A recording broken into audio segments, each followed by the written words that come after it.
think it was a very important moment in the history of the United Nations and in the history of global affairs.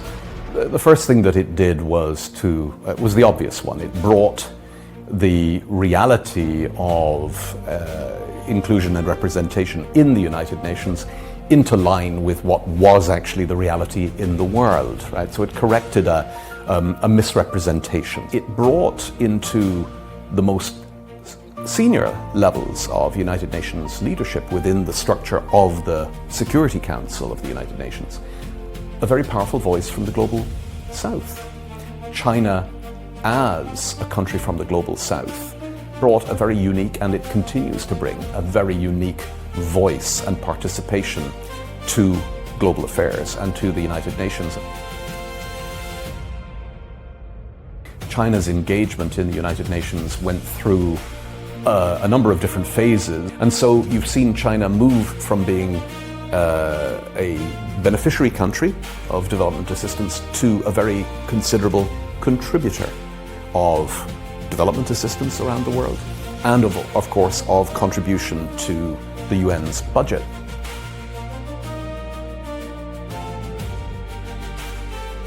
So at a moment when multilateralism is being questioned by some countries that used to perhaps consider themselves its most powerful cheerleaders, it's very, very welcome that you have a country like China putting forward initiatives that speak to that need for multilateralism. Let's take the Global Development Initiative. It's very clear that the GDI is aligned with the Sustainable Development Goals and with Agenda 2030.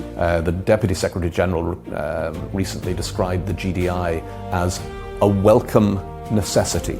The Global Governance Initiative, it is very clear that it calls for a multilateralism that is re-strengthened and with the United Nations at its center. These are all elements that I think we have to welcome. Slightly more than three, yeah. But it's three concepts. Okay. Right? So there's in China for China. So there's the work that the United Nations does in China with China's government for China. We will continue for the foreseeable future, I think, to help China think about how to rebalance its own internal development. The second is from China for the Global South. So China as a development partner to all of these different parts of the world that I already mentioned, and how we can help to continue to grow that.